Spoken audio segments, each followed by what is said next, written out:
I think the number one sign that your website needs improvement, and the main red flag that we look for, is pipeline creation.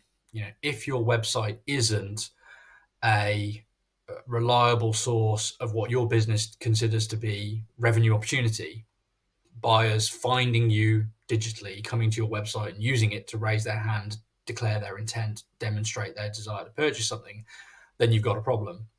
And it's not unusual for businesses that haven't prioritized their website and digital marketing in a revenue measured sense to have zero pipeline generation that they attribute to their website, not as the total source of it.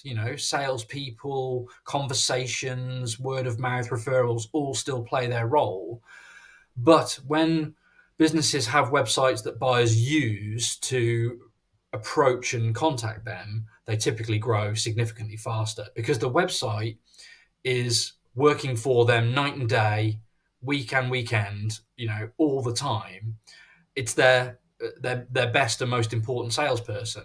And so for me, it's always priority number one to get a website to the point where it's generating those opportunities. Um, and for me, if it's not doing that today, then that's a clear sign, a clear red flag that you've got to look at your website and why it's not producing those opportunities for you. Other red flags, could be considered things like performance, page load speed, user experience, cumulative shift, and so on. Things that are measures of the quality of the experience, and of course, those things are important. And may be a sign that your website needs work. Although it's fair to say that if your website is generating pipeline, then page load speed on its own might not be justification for investment in that moment, but it could very well be a factor that's producing the lack of pipeline that the website generates. So I think within your website's whole sort of gamut of needs that it requires it needs to satisfy, you've got to look at the user experience. Is it good enough to generate pipeline? The performance, is it good enough to generate pipeline? Design and messaging, is it good enough to generate pipeline? And all those things together may add up to a situation where, yes, it's clear and present that you need to invest in this website to move one or two or all of those things in a direction that will get you, where you need to be in terms of opportunity creation. On the subject of design, I think there are situations where design, which is a subjective topic, nevertheless can be considered objectively good or bad. There are designs that are fit for purpose when it comes to demand generation on the web.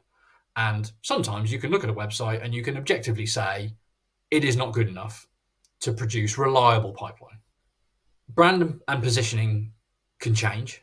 And so there are situations where a website that's live simply no longer reflects the brand or the positioning that the company wants to hold.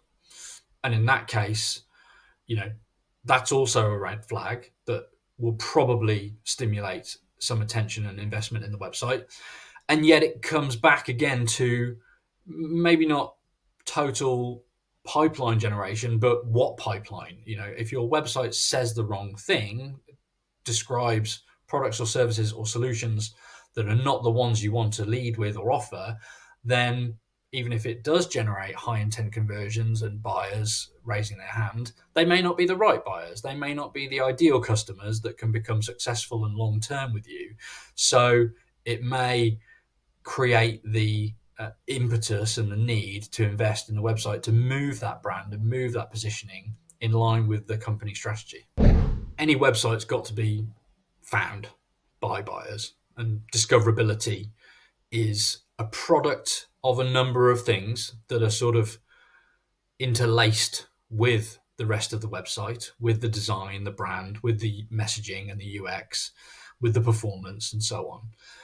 But we do sometimes look at websites and see just how suboptimal the presentation and the construction of the content strategy is. So, if you're publishing articles to your website as a blog, they're there to serve a purpose, and that's to help you get found. And there are certain things that you can do within the context of that blog that will improve how easily you're found and how engaging the content is when buyers arrive. And so while the homepage and the front end of a website might look great, I do often look at layouts of blog posts, landing pages, pillar pages, and so on to see if there's opportunity to improve them in a way that will drive the overall result, more visitors, more engagement with buyers, and more high intent conversions at the bottom of the funnel, even if the website itself looks the part. You've got to keep an eye on all the metrics that are important, and impressions and traffic and visits and things like that do matter, and they will vary over time. Significant drops may indicate a deviation between what your website offers and what search engines want in order to show it to buyers, and that may warrant investment. But those types of shifts are few and far between. And generally speaking, if you're seeing a drop in traffic or a loss of position on keywords, it's a product of content and the competition for that content that you can usually attribute it to, and not a clear and present need to invest heavily in your website for the most part.